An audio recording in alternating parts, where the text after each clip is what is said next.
Mon plaisir se trouve, oh, à ta loi, Seigneur. Je veux demeurer dans ta présence. Tu me comblais de ta joie. Je me réjouis en toi. Tu es l'eau du ciel qui coule en moi. Pendant quelques semaines déjà, quelques 3 cultes, moi et 4 cultes déjà, le pasteur Billy, nous avons parlé de quelques noms de Dieu parce que nous sommes dans notre série « Connaître Dieu ». C'est très important de connaître le Dieu que nous prions. Vous savez, la parole de Dieu dit ici, et j'aime ça, le pasteur Jean-Luc nous a prêché ici une fois, il dit « Ceux qui connaîtront leur Dieu en ce temps-là, ils agiront avec fermeté. » En ce temps, quel temps? Le temps de grande séduction des nations, le temps de grande tribulation, le temps de combat, le temps où l'Église sera éprouvée, le temps qui ressembleront beaucoup à la grande question, au soupir que le Christ a lancé. Il dit, quand le Fils de l'homme reviendra, trouvera-t-il encore la foi sur la terre? Ces temps-là ont été annoncés depuis des siècles et des siècles, mais ces temps-là, nous sommes en train de les traverser. Voilà pourquoi c'est important pour moi, comme berger, mais aussi comme un homme consciencieux, de prêcher un message du temps qui équipe l'Église. Si je veux prêcher une prédication de foule, j'irai dans la direction du sensationnel et les gens vont être touchés à cause de l'atmosphère de Dieu, mais peut-être pas tous qui demeureront avec le Seigneur.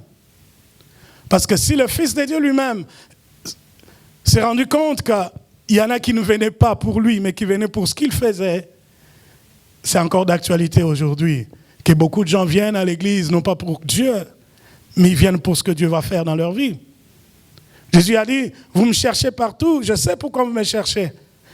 Face à une déclaration d'amour, ils lui ont dit, Maître, Rabbi, nous t'avons cherché partout, où étais-tu? Nous t'avons cherché partout. Jésus dit, je sais pourquoi vous me cherchez. Vous me cherchez parce que vous avez mangé du pain et que vous en voulez encore d'autres. La série ici sert à nous équiper, à vivre une vie chrétienne stable en étant dans la tranquillité quand tout va bien, mais aussi lorsque les tempêtes s'élèvent dans la vie, que vous sachiez comment vous y prendre parce que vous connaissez votre Dieu. C'est de savoir comment Dieu parle, comment Dieu agit. À travers ces noms, nous avons eu beaucoup d'outils. On a terminé dimanche dernier. Il y avait Shalom. Il y avait Shalom, le Dieu de ma paix, le Dieu de ma tranquillité, le Dieu qui peut crier silence et les choses se taisent dans ma vie, le Dieu qui sonde le vrai silence et qui le sépare, le faux silence du vrai, parce que tout silence n'est pas paix. Il y a des silences qui sont tromperies devant Dieu. Le silence qui cache beaucoup de troubles en nous. Mais lui, la vraie paix, lorsqu'il est dans ta vie, il amène le vrai silence. Parce qu'on a vu que le mot paix, shalom, en hébreu, est des racines de verbe eiro en grec, veut dire joindre, remettre ensemble. La vraie paix consiste à être en relation étroite avec Dieu. Il remet en place ce qui était séparé entre lui et nous, mais aussi en nous-mêmes. Quand on dit que quelqu'un est bipolaire, c'est qu'on a du mal à le suivre. Tantôt, à la minute qui était avant, il était nord, et à la minute d'après, il est totalement sud, parce qu'il y a une sorte de dysfonctionnement dans sa personnalité. Le verbe paix, le mot paix venait de ce verbe eiro, qui voudrait dire joindre, remettre en place ce qui était séparé. Et on a défini que la vraie paix consisterait à être en harmonie avec Dieu. Quand tu n'es pas en paix avec Dieu, ta vie sera trouble et tu seras toi-même la cause de trouble de beaucoup de gens. On a vu l'exemple de Jonas, puisqu'il n'est pas en paix avec Dieu. Dieu parle en Isaïe 45, il dit, moi l'Éternel qui crée le soleil et la nuit, le jour, les étoiles, tout ça, il a parlé des choses qu'il crée. Il dit, je crée aussi les hostilités, je fais la paix entre le soleil et la nuit, mais aussi les hostilités. Dans le texte en anglais de King James, au lieu de dire seulement « je fais les hostilités » comme on a sauté en traduction française, en la traduction anglaise, on a dit « je crée la paix et les hostilités. Moi, l'Éternel, je fais toutes ces choses. » Pour créer la paix dans la vie de Jonas, Dieu a commencé par créer les hostilités dans sa vie. Il y a des gens qui traînent trop à remettre de l'ordre dans leur marche avec Dieu. L'Éternel utilise l'autre facette de qui il est. Il peut créer des hostilités dans ta vie pour arrêter l'ardeur de ton cœur, briser ton orgueil, te ramener à une seule conclusion, que je ne suis rien sans Dieu et que tu reviennes à la repentance. Ainsi, il redevient Yahvé Shalom dans ta vie. C'est important que quelqu'un sache qu'il arrive des fois que ce n'est pas l'ennemi qui est la cause de nos troubles, c'est Dieu lui-même. La Bible dit que Dieu résiste aux orgueilleux et il fait humble aux justes. Ah, vous êtes là. Parce que c'est important que vous connaissiez des textes que vous allez réciter lorsque vous priez. Quand les troubles sont en vous, vous dites, Seigneur, il est écrit ceci. Dieu, il résiste aux orgueilleux. Et la résistance, ce n'est pas un cadeau de toute douceur. Lorsque Dieu résiste à un prophète sur le chemin d'aller maudire un peuple de Dieu, Dieu fait parler une âne.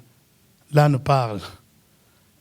Quand Dieu résiste à quelqu'un, il peut bousculer même la nature pour que il attire ton attention. Voilà pourquoi je dis toujours aux gens, ceux-là qui ont connu Dieu et qui connaissent les promesses de Dieu dans leur vie, arrêtez de donner toutes les raisons possibles pour ne pas faire ce que Dieu attend de vous. Parce que l'unique arme qui va lui rester, il va créer des hostilités pour que vous vous arrêtiez et que vous reveniez dans ses voies. J'aime pas cette partie-là de Dieu, j'aime le connaître de l'autre partie. Yahvé qui crée la paix. Et vous savez, j'avais dit qu'il y a un pont entre Yahvé qui crée la paix et l'autre facette de ce Dieu, Yahvé Sabaoth, l'Éternel des armées. Beaucoup de chrétiens ignorent la phrase que le Christ a dite sur Jérusalem lorsqu'il pleurait. Ils ignorent de quoi le Seigneur parle exactement. Il dit au Jérusalem, si tu connaissais les éléments qui sont rattachés à ta paix, si tu savais quelle est toute l'entreprise divine qui est derrière ce que toi tu vis, que tu es en paix, tu comprendras qu'il est très important d'être en harmonie avec Dieu. Si tu savais quelles sont les forces, les puissances qui rentrent en action contre ta paix, tu saurais jusque-là qu'est-ce que le Seigneur a déjà fait pour que tu sois réellement en paix. C'est cette dimension de l'Éternel des armées qui rentre en bataille. Et lui, en fait, il ne s'engage pas en bataille. Et des fois, on prie mal. On dit, Seigneur, descends et combat pour moi. En fait, Dieu n'a personne qui peut résister avec lui dans la bataille. Parce qu'il est l'Éternel des armées. Aujourd'hui, je veux nous donner quelques informations. Au début de cette série, j'avais dit, il y a une partie instruction, information. Il faut que tu connaisses ces choses pour que tu t'en serves. Amen.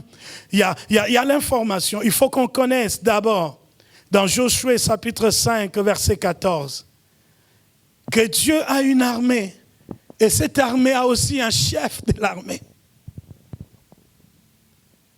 Josué chapitre 5. Verset 15, verset 14 et 15. Si quelqu'un arrive avant moi, il pourra le lire.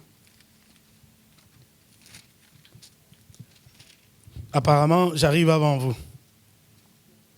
Je commencerai même à partir du verset 13 pour comprendre, nous mettre dans le contexte. Comme Josué se trouvait à Jéricho, il leva les yeux et regarda. Voici qu'un homme se tenait en face de lui, son épée nue à la main. Josué marcha vers lui et lui dit, es-tu pour nous ou pour nos ennemis? Est-ce que quelqu'un est avec moi? Es-tu pour nous ou pour nos ennemis? Il dit, non, mais je suis le chef de l'armée de l'Éternel. J'arrive maintenant. Josué tomba le visage contre terre, se prosterna et lui dit, qu'est-ce que mon Seigneur dit à son serviteur? Le chef de l'armée de l'Éternel dit à Josué, ôte tes sandales de tes pieds, car le lieu sur lequel tu te tiens est saint. Josué fit ainsi. Vous savez, pour la prise de Jéricho, ça prenait pas une stratégie de combat purement humaine. Une stratégie de combat, comme tout stratège, vous savez que Josué est un chef de l'armée terrestre ici, le peuple d'Israël, sorti de l'Égypte, sous la direction de Josué aux approches de Jéricho. La Bible décrit au chapitre 6, Jéricho, dit Jéricho était barricadé de partout. Visuellement, tu dis que c'est impossible. J'étais à Las Vegas il y a un temps et j'étais dans un hôtel construit selon l'ancienne architecture, l'architecture des grandes villes qui étaient entourées, clôturées, de grandes clôtures. Et ça m'a inspiré, je regardais, je dis mais si Jéricho pourrait ressembler à ceci, déjà moi je me sens impuissant devant ce grand mur. Ces grands murs me frayent, ces grands murs m'impressionnent. Dans quel état psychologique Josué devrait être après avoir traîné un peuple aussi chaleureux, si je peux parler québécois, un peuple aussi chaleureux que le peuple d'Israël. Dès qu'ils sortent des limites de l'Égypte, ils commencent à se plaindre. Ils ne sont même pas encore rendus à la terre promise. Ils sont déjà juste en dehors des limites de l'Égypte. Ils commencent à se plaindre. Et quand ils ont vu la cavalerie de Pharaon arrive, ils disent à Moïse, pourquoi tu nous as amenés ici? Et ils oublient tout de suite, pendant plus de 400 ans, eux et leurs ancêtres, ils étaient esclaves. Ils déclarent, nous étions bien en Égypte. Ils ne sont même pas encore loin de la portée de la main de Pharaon, mais ils estiment et ils déclarent qu'ils étaient bien en Égypte. Pendant que quelque temps avant, l'Éternel descendra rencontrer Moïse et lui dit, j'ai vu la souffrance de mon peuple, j'ai entendu le cri de mon peuple et je suis venu délivrer mon peuple, mais le même peuple déclare, nous étions bien en Égypte. Au moins nous avions des sépulcres. Mais quels sépulcres? Des fosses communes, là où on pouvait les enterrer, eux et leurs frères. Quel sépulcre? De quel sépulcre vous parlez? Que l'homme oublie vite les bienfaits de l'Éternel.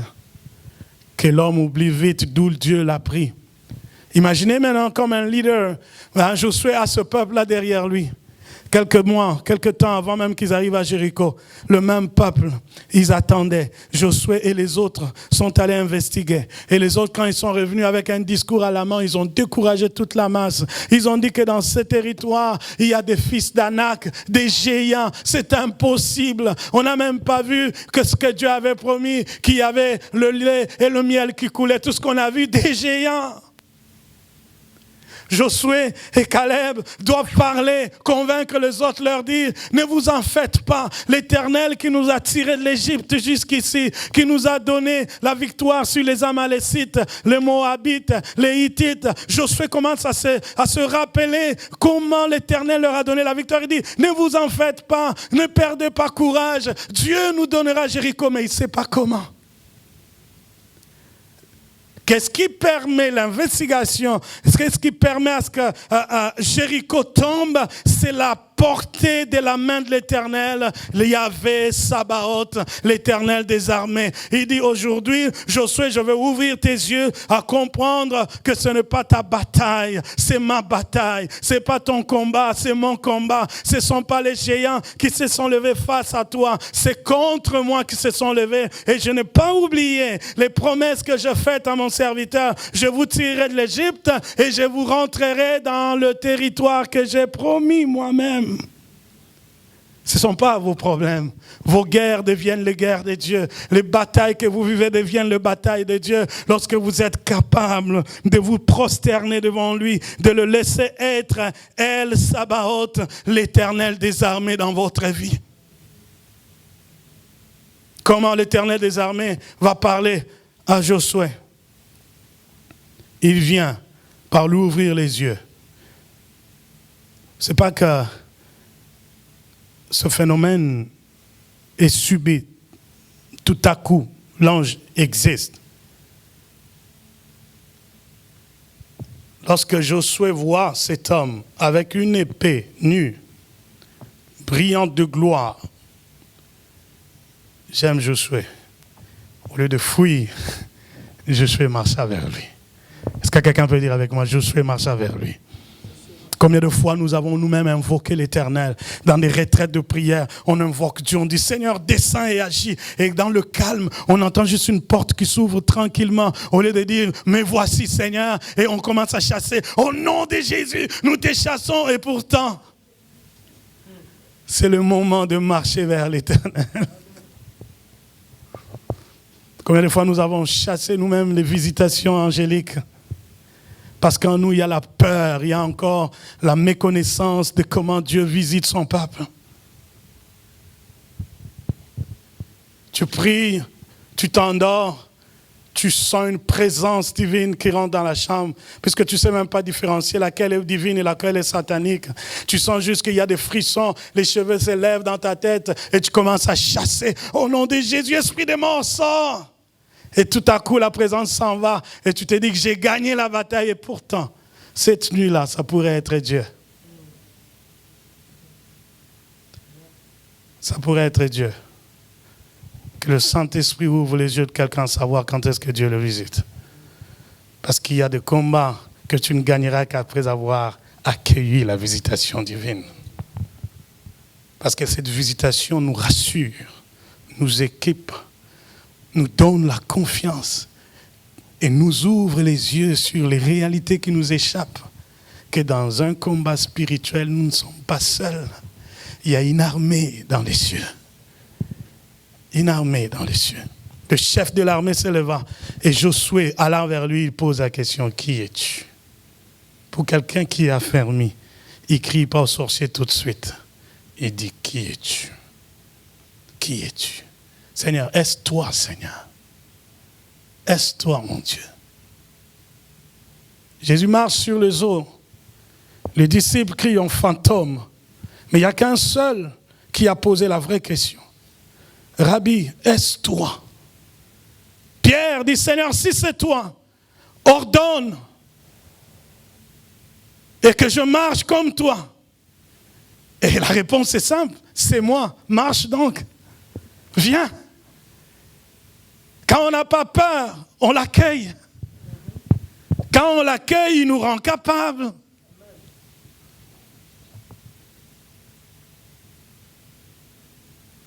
Éloigne de nous la crainte, parce que la crainte, la peur, témoigne jusqu'où nous sommes encore vulnérables. Et la vulnérabilité trouve sa racine dans le péché. Des fois le péché dans lequel on vit, ou le péché non confessé, ou encore les échecs du passé. On se croit toujours incapable pendant qu'on est dans un autre temps, on est dans une autre saison, et que la miséricorde de Dieu qui durera toujours et s'est déjà pointée dans notre vie pour une autre histoire, une autre page de notre histoire. La visitation divine ne faisait pas peur à Adam jusqu'au jour où il a péché. Jusqu'au jour où il a péché. J'aime le soir de la Bible. Le soir de la Bible dit qu'à chaque soir, l'Esprit de l'Éternel parcourait le jardin et l'Éternel parlait avec Adam. Il n'avait pas peur. Mais dès que le péché est entré dans sa vie, la visitation divine commence à faire peur. Les amis d'hier commencent à s'éviter. Adam va se cacher sous les arbres, dans le jardin que l'Éternel a placé lui-même. Parce que le jardin n'était pas créé avant. La Bible dit que l'Éternel plaça un jardin à l'orient d'Éden. Dieu en connaît le coin et le recoin, il connaît le secret de ce jardin. Tu ne peux pas te cacher devant lui. Mais qu'est-ce qui fait qu'Adam fuit la présence? La vulnérabilité créée par le péché. Des fois, on a peur parce qu'on n'est pas sûr qu'on peut tenir. On a peur parce qu'on n'est pas sûr de l'approbation divine dans notre vie. Quand on est sûr qu'on est avec Dieu, on affronte les choses. Est-ce que quelqu'un peut acclamer le Seigneur notre Dieu? On affronte les choses. Il marche vers lui, il demande à son identité, parce que l'homme, Josué, est prêt à aller à la bataille. C'est bataille spirituelle, c'est un exercice de tous les jours. J'aime ce texte qui dit « Béni soit l'Éternel, notre Dieu qui exerce nos mains au combat et nos doigts à la bataille. » Cette situation d'aujourd'hui, c'est pas quelque chose de hasard. Ce courage d'aujourd'hui de Josué, c'est pas quelque chose qui lui est donné tout de suite. Il a toute sa vie été exercé au combat et à la bataille. Et il est capable de tenir ferme. Accepte de foi l'exercice dans lequel l'Éternel te soumet. Les choses qui se compliquent à un moment donné. Et que tu rentres dans les jeûnes prières, que tu pries. Et tu gagnes sur ces choses. Parce que ça te prépare à des grandes batailles. Le jour où tu affronteras les géants et les démons, des puissances des ténèbres, les autorités, les principautés, tu les affronteras non pas avec l'idée que tu es seul, mais tu sauras que l'Éternel des armées, Yahvé Sabaoth, est à mes côtés. Et quand il est à mes côtés, au fond, lui, il fait quelque chose d'extraordinaire dans la bataille. Le texte dit, il dresse une table en face de mes adversaires. Parce que lui, il n'est pas préoccupé à combattre. Lui est préoccupé à me remplir. Est-ce que quelqu'un est avec moi? Il dresse une table en face de mes adversaires. Il oint ma tête d'huile jusqu'à ce que ma coupe déborde. Mais pendant que la bataille se fait, lui, il est préoccupé à te remplir de son onction, de sa puissance, de ses valeurs. Pendant que la bataille se fait, lui, il travaille dans ta personne. Aujourd'hui, les chrétiens perdent du temps à vouloir beaucoup combattre avec le diable qu'à passer du temps avec Dieu. Ce qui nous donne la victoire dans un combat spirituel, c'est pas le nombre de mots que nous citons dans la prière, c'est pas la longueur de la prière qu'on a faite, c'est la capacité d'être sous l'huile de l'Éternel.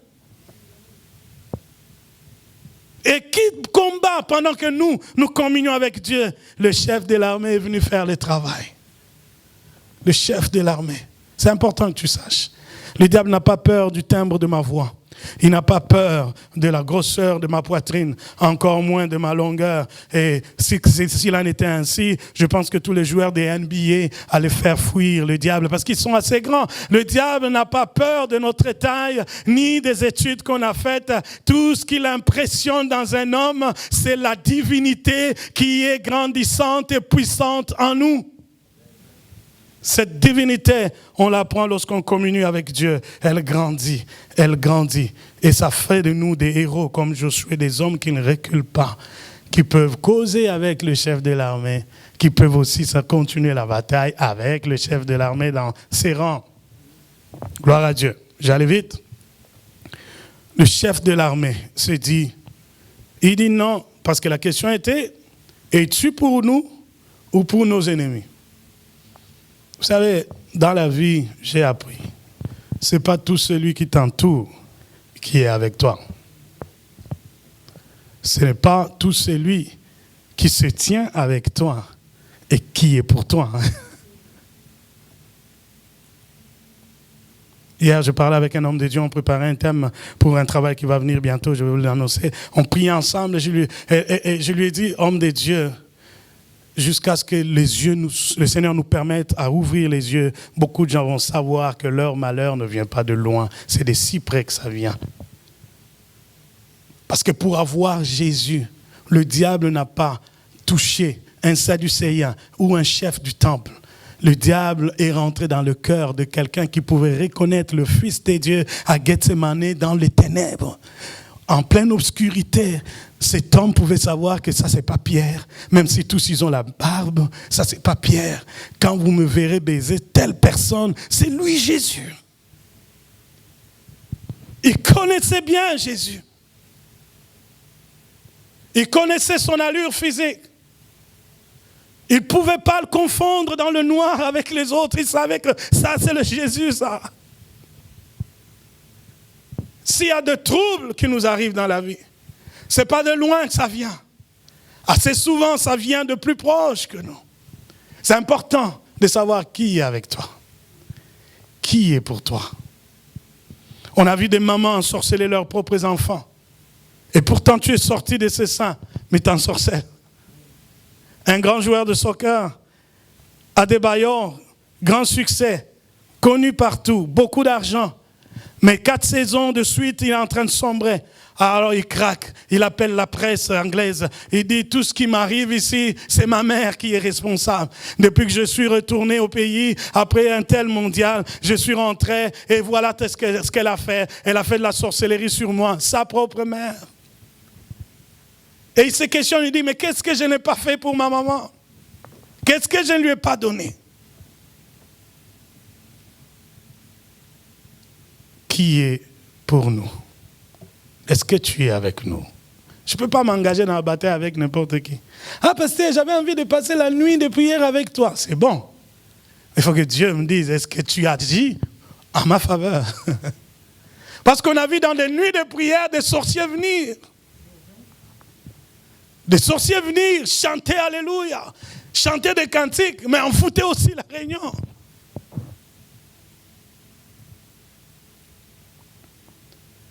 Que Dieu nous aide. Je ne veux pas crier aux sorciers dans ma vie, parce que c'est un argument de faible. Mais ceux qui sont forts avec le Seigneur, ils disent, dans toutes ces choses, nous sommes plus que vainqueurs en celui qui nous a aimés, Jésus-Christ notre Seigneur. Mais je ne peux pas non plus vous laisser ignorant de ces réalités-là, que l'ennemi travaille plus proche de nous. Plus proche de nous. Enfin, je vais aller dans le fond maintenant. Le chef de l'armée se présente, il dit, non. Non de quoi? Non, je ne suis pas contre vous. Non.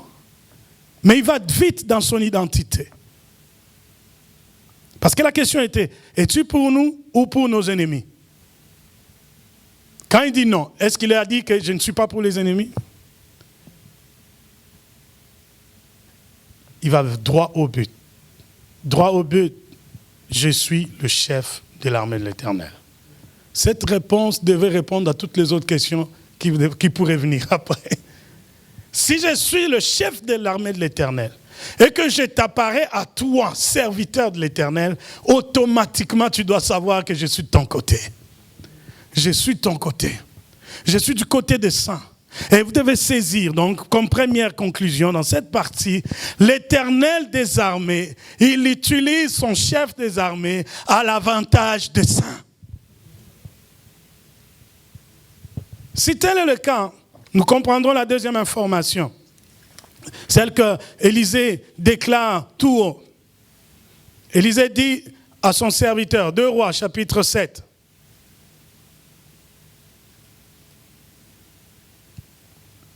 Je commencerai même d'abord 2 Rois 6. 2 Rois 6. À partir du verset 13. Le roi dit, allez voir où il est, et je l'enverrai prendre. On vint lui rapporter, il est à Dothan. Il y envoya des chevaux, des chars et une forte troupe, qui arrivèrent de nuit et qui encerclèrent la ville. L'assistant de l'homme de Dieu, il s'appelait Géasi, le monsieur, se leva de bonne heure et sortit. Et voici qu'une troupe entourait la ville avec des chevaux et des chars. Le jeune serviteur dit à l'homme de Dieu, « Ah, mon Seigneur, comment ferons-nous » Il répondit, « N'aie pas peur, car tous ceux qui sont avec nous sont plus nombreux que ceux qui sont avec eux. » Élisée pria en disant, « Éternel, ouvre ses yeux, je t'en prie, pour qu'il voie. » L'Éternel ouvrit les yeux du jeune serviteur qui vit ceci. La montagne pleine de chevaux et de chars de feu autour d'Élisée.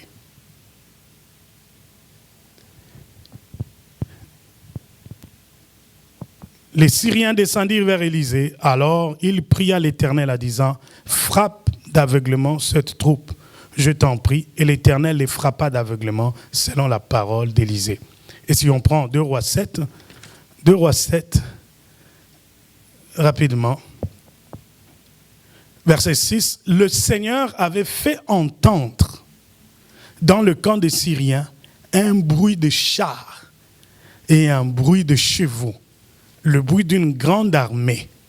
Et ils s'étaient dit l'un à l'autre, voici que le roi d'Israël a pris à sa solde contre nous le roi des Hittites, le roi des Égyptiens, pour venir contre nous.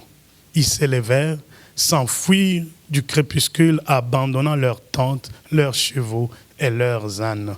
Le camp tel qu'il était, ils s'enfuirent pour sauver leur vie. Je suis en train de m'empresser à nous rassurer que nous ne sommes pas seuls. Très peu de gens ont eu la grâce de voir l'armée de l'Éternel en bataille. Et certains, ça prend ceux-là qui ont été éclairés, qu'ils prient pour les autres, que leurs yeux s'ouvrent à un moment donné. Élisée, il prophétise, parce que le roi des Syriens avait déjà préparé une embuscade contre le peuple de Dieu. Et Élisée, il envoie dire, Freddy, va dire à Elvis qu'il ne prenne pas telle route, parce que sur cette route-là, le roi des Syriens a mis l'embuscade et il va terrasser tout le peuple, qu'il ne s'engage pas, mais qu'il fasse plutôt ça. Et lorsque l'ennemi a échoué dans son plan, on vint rapporter au roi tout ce qui s'est passé. Et il dit, non. On n'était que à 5 prénoms. Quand on a fait notre réunion la nuit, on n'était que à 5. Comment cet homme est au courant de tout ce que nous sommes dit la nuit ici? Parce que c'est à l'aube qu'on allait attaquer. Comment il sait? Un monsieur va le rassurer et dit, roi, ne cherche pas à tuer tout le monde ici. Il y a un homme qui est dans la vallée, de Dolan. Cet homme-là, Élisée son nom. Cet homme-là, quand tu dors, lui, il vient, il rentre dans tes pensées. Il lit tout ce que tu penses et il vient le raconter. Vous croirez que c'est rigolo, c'est simple, c'est amusant. Mais c'est la réalité. Parce que l'Esprit de Dieu sondant de tout, il peut même nous révéler. Pendant que toi tu viens, tu dis, pasteur, prie pour moi, j'ai mal au dos. Et que nous croyons que ce n'est pas les Tylenol qui vont calmer ce mal de dos. Le Saint-Esprit peut révéler à quel moment cette douleur a été placée dans ton corps. Et comme une fois, il y a des longues années, on m'amènera un enfant qui ne pouvait pas s'asseoir. À peine né, il ne pouvait même pas, sa tête était inclinée toujours d'un côté. Il ne pouvait pas s'asseoir. Et pendant que les gens priaient, d'une manière simple mais puissante, le Saint-Esprit nous dit, dans ce corps, il y a un esprit qui ressemble à un cerceau qu'on utilise dans le vélo. Comme un petit cerceau qui a coincé les coups de l'enfant.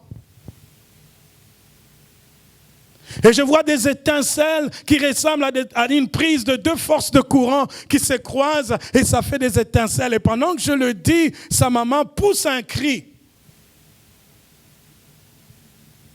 L'enfant bouge la tête. L'enfant s'assoit. On va aller chercher les médecins qui l'ont suivi. Ils se sont dit, dès que l'enfant est né, on a vu comme des étincelles. Pendant qu'il naissait, comme des étincelles d'un grand choc électrique. Et je pense qu'en ce moment-là, ses nerfs ont été atteints. Mais la réalité, c'est que c'est venu d'un monde des ténèbres. Et on va trouver une explication logique, scientifique à la chose. Mais c'est venu d'un monde des ténèbres. Et quand on commençait à chasser les démons sur cet enfant, un bébé possédé dès sa naissance.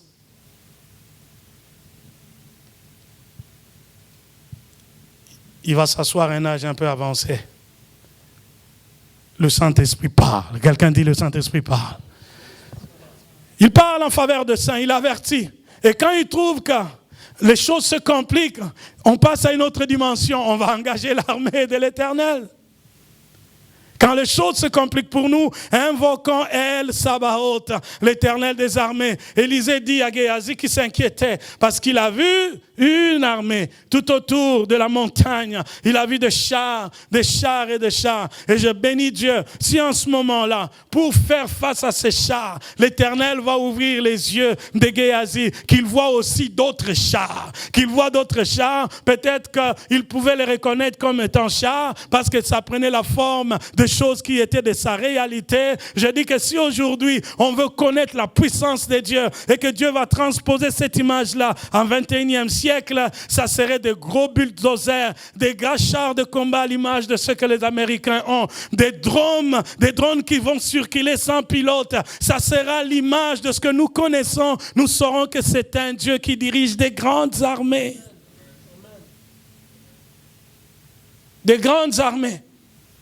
Quand tu es fasciné par des jeux de bataille et que tu vois que l'armement d'aujourd'hui, c'est à laser, tu peux tirer de loin et on n'entend aucun bruit, rien du tout. Il y a juste une trace de feu qui te traverse et la personne est morte. Alors dites-vous que si ça c'est impérieux, ça fait peur, l'Éternel notre Dieu, il a plus que ça. Géasi a vu que ce qu'Élisée disait était vrai.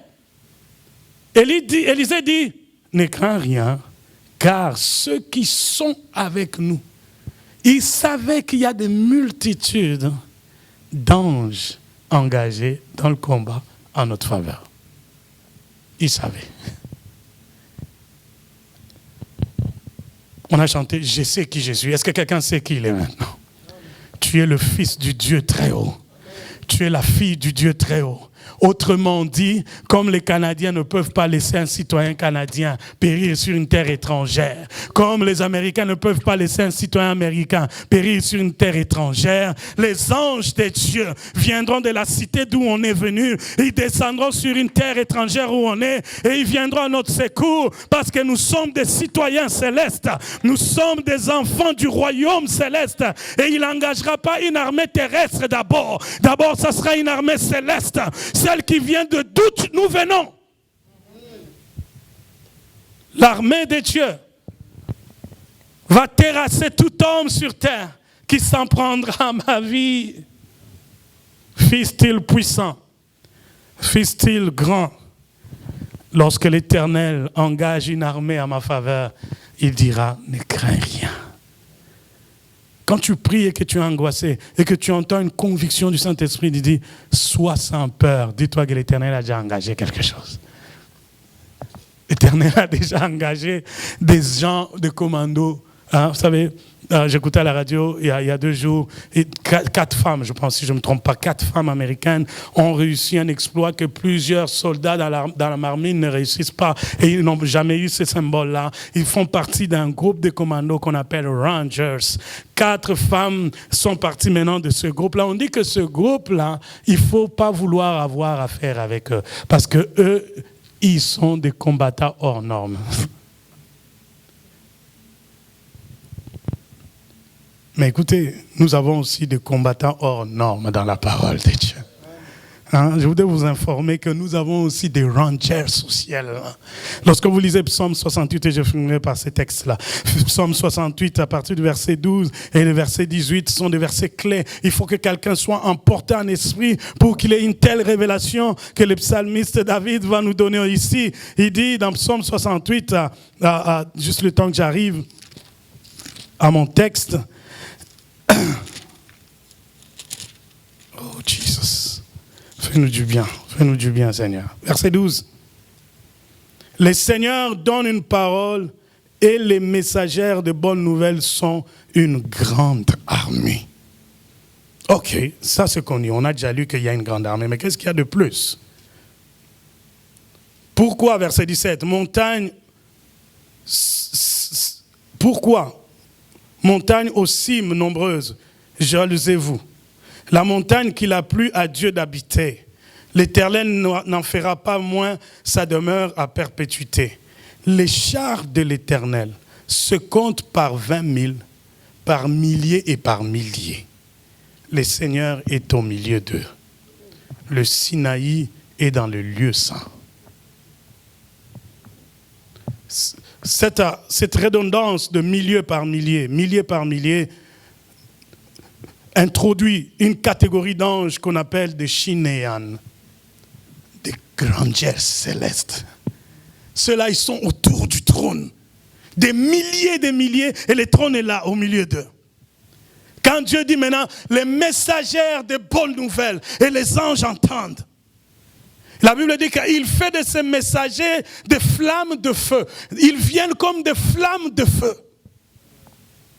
C'est ce que Géasi a vu. Il a vu des chars et des flammes de feu. Et dans l'entretemps, pendant que lui, il est impressionné par ces choses, Élisée est tranquille, parce qu'il avait déjà eu la révélation de la chose, qu'il n'est pas n'importe qui. Même si les rois vont dire que je veux la tête d'Élisée, je dormirai en paix, parce que je sais que des milliers et des milliers de ranchers, qui sont des commandos d'élite tout autour du trône, ils attendent tout simplement que l'Éternel Sabaoth dise, messager, allez à Montréal, allez sur 20-50 d'Afcot, délivrez mon serviteur à la seconde. Des flammes de feu. Si vous avez déjà fait de délivrance autant que j'en ai fait dans ma vie, vous comprendrez qu'il arrive des moments où on demande, un sorcier vous dit, je ne sais pas comment je suis tombé, j'ai toujours réussi à avoir beaucoup de monde, mais lui, quand j'arrivais, je suis juste au-dessus de sa maison, je vois des flammes de feu et ces flammes m'ont fait tomber. L'Éternel dit au messager, allez-y, campez tout autour de ceux qui craignent mon nom et délivrez-les du danger. La Bible dit, l'ange de l'Éternel campe autour de ceux qui craignent l'Éternel et il les délivre du danger. Ils campent, ils ne sont pas de passage, ils viennent et ils restent. Hein? Donc, aujourd'hui, je voulais dire à quelqu'un, ne te sous-estime pas. En ayant Christ en toi, tu es déjà enrôlé dans une grande armée. Il y a une armée céleste. Et toi, tu fais partie de l'armée terrestre. Quand tu rentres en bataille, c'est comme le film de X-Or quand j'étais jeune. Quand il lève son épée comme ça, il y a la turbine qui s'ouvre, l'épée change d'image, il y a un trou noir, il rentre en communication avec le monde d'où il vient et il change. Si c'était le petit gentil garçon là, tout de suite, il est quelqu'un qui peut battre des milliers de personnes. Dis à quelqu'un, ne te moque pas de moi.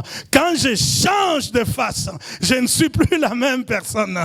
Quand je change mon costume, quand je rentre dans mon costume de sacrificateur et que je crie à Éternel Sabaoth, je ne suis plus la même personne. Il envoie une armée avec moi. Je porte maintenant mon carafard d'un citoyen céleste. Il faut faire attention. On ne se moque pas des serviteurs de Dieu. On ne joue pas avec un serviteur de Dieu. Vous savez, Élisée, là, il m'a appris, et je vais fermer ma Bible, il m'a appris que non seulement il pouvait les régler des problèmes avec des anges et tout, mais il dit, un groupe des enfants qui se moquaient de lui, ah, Moutounali Bandi, ah, tu as une calvitie, ah, tu as une calvitie. Il a dit qu'un lion sorte d'ici. Le lion est sorti, il a bouffé les enfants. Ok, les gens n'aiment pas cette partie-là de l'évangile. Mais la réalité, c'est que les éléments surnaturels étant déjà en nous, on est capable de commander beaucoup de choses. On est capable de commander beaucoup de choses. Faites attention. Faites attention lorsque tu critiques un homme de Dieu avec ou sans raison. Tu combats la vie d'un enfant de Dieu avec ou sans raison. Lui, il a l'accès facile devant le trône de Dieu. Il peut parler à celui qui règle le problème. Tu sais, quand j'étais enfant, je comptais beaucoup sur mon grand frère. Et lui, il avait un tout petit peu plus de facilité que moi à se battre. Lui, il se battait assez facilement. Et quand quelqu'un me dérangeait à l'école, je dis, est-ce que tu connais mon grand frère ? Quand on cite le nom, ils savent déjà qu'il il viendra régler le problème. Est-ce que quelqu'un peut dire au diable, est-ce que tu connais mon grand frère? Est-ce que tu connais mon grand frère? Mon grand frère Jésus, le premier-né d'entre tous. La Bible dit que lui, là, il nous a précédés à la gloire de Dieu. Il a triomphé des démons, des principautés, et pour couronner le tout, il en a fait son marchepied, les kawa. Faites-le dans la démarche devant moi, comme un défilé. Il les a livrés tous en spectacle. Et la Bible dit qu'il a fait de nous co-héritiers de ces choses. Si lui peut commander aux anges, c'est que je peux aussi appeler un ange. Je peux lui dire, je suis mal barré ici. Il y a un garde de l'immigration qui complique mon dossier. Occupe-toi de lui un peu. Et le Saint-Esprit va commencer à troubler ces messieurs-là. Ils ne dorment pas. il fait que des rêves où il s'est retrouvé lui-même immigrant dans un pays, on lui refuse, on refuse aussi les documents et qu'il souffre. Après, il se réveille et dit non, c'est pas bon de faire souffrir les autres pour rien. Il faut que j'accède et je signe que les gens aient leurs documents. Est-ce que quelqu'un peut dire amen à cela? Le Saint-Esprit est capable de jouer sur des éléments naturels et surnaturels pour que le nom de l'Éternel Sabaoth devienne une réalité dans notre vie. Si on peut se tenir debout par la grâce de Dieu, commencer à acclamer le Dieu très haut, le Dieu suffisamment grand, le Dieu qui a tout pouvoir entre ses mains. C'est lui là notre Dieu, c'est lui là notre Père. Any song. Le Dieu très haut, le Dieu redoutable.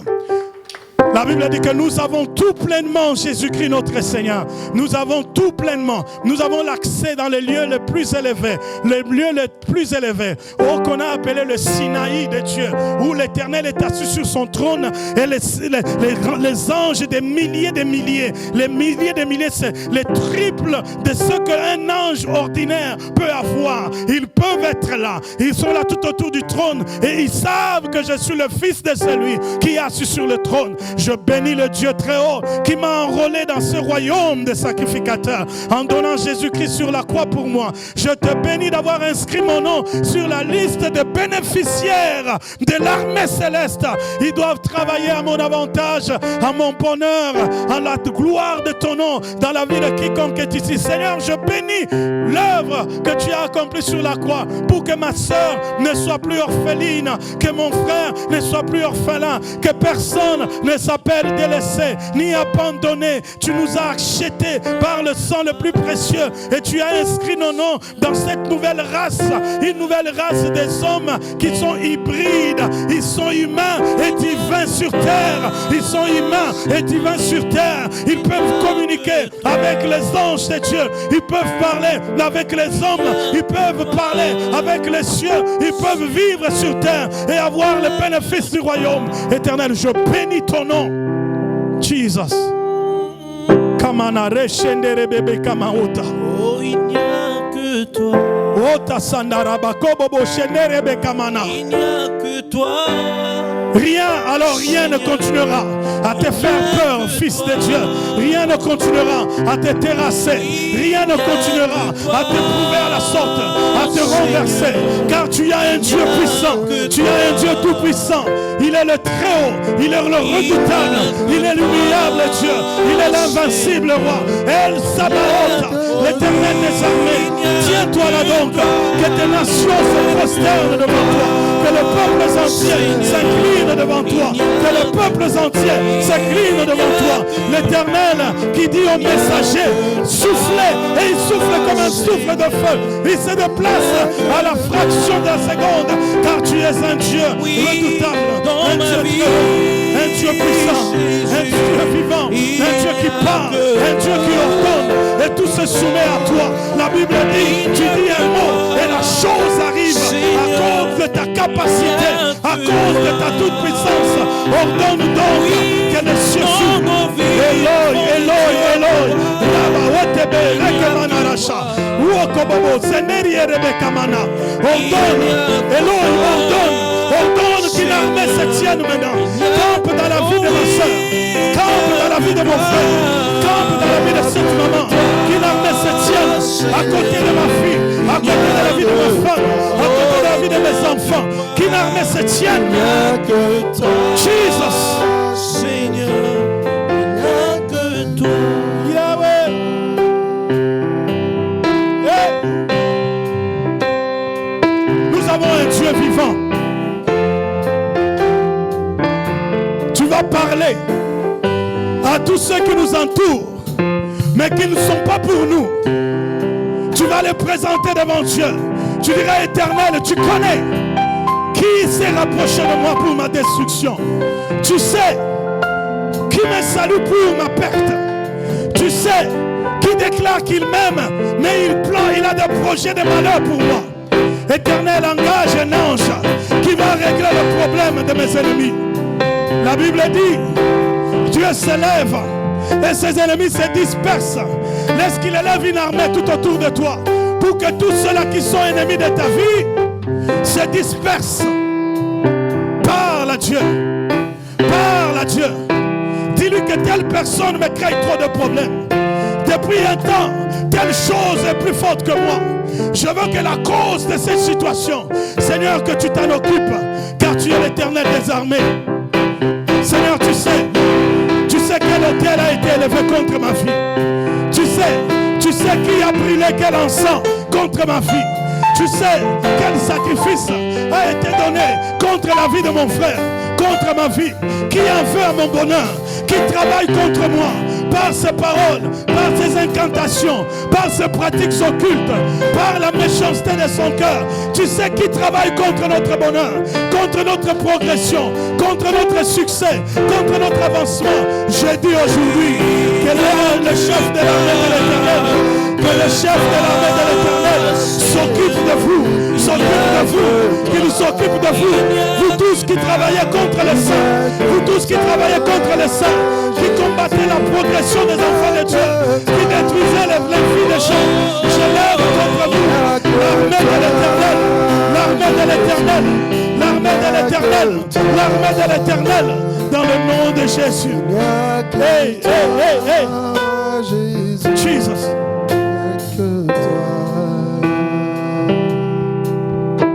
Préparez-vous à avoir un cœur qui pardonne. Parce qu'il y en a qui viendront eux-mêmes se dénoncer, déclarer des choses qu'ils ont faites à votre insu. Préparez-vous à savoir pardonner. Tu seras surprise, femme, d'entendre ce qu'on te dira. Tu seras surprise parce que tu t'y attendrais de moi. Mais l'Éternel dit, ayez un cœur qui pardonne, car il veut dévoiler la méchanceté de la race humaine. Ayez un cœur qui pardonne, parce que vous verrez de vos propres yeux comment les gens sont torturés dans leur cœur. L'Éternel engage une armée qui dévoile les œuvres mortes de l'ennemi.